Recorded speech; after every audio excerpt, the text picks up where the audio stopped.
வணக்கம் நண்பர்களே, நான் Manikandan. This is Mani's travels with hope. இது மாதிரி தொடர்ந்து பல வீடியோக்கள் வரப்போது. அதுக்கு நீங்கள் செய்ய வேண்டியது எல்லாம் நம்ம சேனலில் சப்ஸ்கிரைப் பண்ணி ஆதரவு கொடுக்க வேண்டியது மட்டும்தான். இன்றைக்கி இந்த வீடியோவில் ராமேஸ்வரம் அப்படிங்கிற ஒரு பகுதி எல்லோருக்கும் தெரியும். இந்தியா முழுவதும் கிடையாது, உலகம் முழுவதுமே எல்லோராலும் தெரியப்படக்கூடிய ஒரு பகுதி. ஏன்னா இங்கே ஜோதிர்லிங்க தலம் இருக்கிறது. அங்கே நிறைய பேர் வந்து போய்கிட்டும் இருக்காங்க. இப்போதைக்கு ராமேஸ்வரம் ரயில் நிலையத்திலிருந்து நிறைய ரயில்கள் இயக்கப்பட்டு கொண்டிருக்கிறது. குஜராத் வரைக்கும் இயக்கப்படுது, ராஜஸ்தான் வரைக்கும் இயக்கப்படுது, ஏன் காசி வரைக்கும் கூட, அயோத்தியா வரைக்கும் கூட ரயில்கள் இயக்கப்படுறது வழக்கமாக இருக்கிறது, வாராந்திர ரயில்களாக. கூடிய விரைவில் ராமேஸ்வரத்தில் புதுப்பிக்கப்பட்ட ரயில் நிலையமும் துவங்கப்பட இருக்கிறது. ஆனால் இந்த ராமேஸ்வரத்திலிருந்து இந்தியாவின் தலைநகராக இருக்கக்கூடிய நியூ டெல்லிக்கு, புதுடெல்லிக்கு ஒரு ரயில் வேண்டும், அது வாராந்திர ரயிலாக வேண்டும் அப்படிங்கிற கோரிக்கை ரொம்ப நாளாகவே இருந்துகிட்டு இருக்கு. அது பரிசீலனையிலையும் இருக்கு.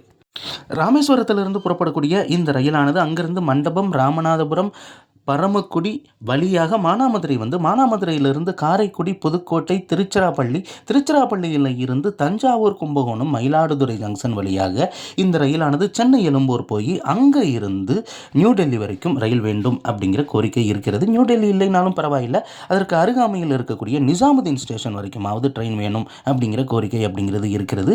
இந்த ரயில் உண்மையிலேயே இயக்கப்படும் அப்படிங்கிற பட்சத்தில் தஞ்சாவூர், கும்பகோணம், மயிலாடுதுறையில் இருந்து டைரெக்டாக புதுடெல்லிக்கு ட்ரெயின் அப்படிங்கிறது இருக்குது. இப்போ கன்னியாகுமரியிலிருந்து வரக்கூடிய திருக்குறள் எக்ஸ்பிரஸ் மதுரை திருச்சி வழியாக இயக்கப்படுது. ஆக அந்த லைனுக்கு எந்த ஒரு குழப்பமே கிடையாது. அதே மாதிரி புதுக்கோட்டையிலிருந்தும் சரி அல்லது காரைக்குடியிலிருந்தும் சரி நியூ டெல்லிக்கு ட்ரெயின் இருக்கா அப்படின்னு கேட்டால் இல்லை.